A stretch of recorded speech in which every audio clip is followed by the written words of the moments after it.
Assalamualaikum, ich bin Usman. Dies ist Teil 1.5 von Teil 7.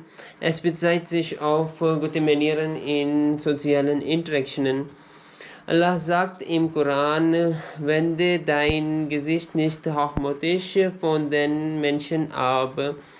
Do not turn your cheek away from people in arrogance. Überprüfe Informationen aus einer zweifelhaften Quelle, bevor du danach handelst. Verify information from a dubious source before acting on it.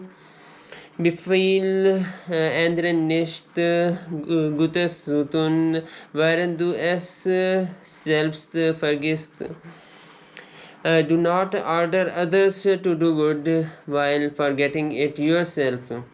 Sage es sie nicht angebracht, über Verleumdung zu sprechen, wenn sie dir erwähnt wird.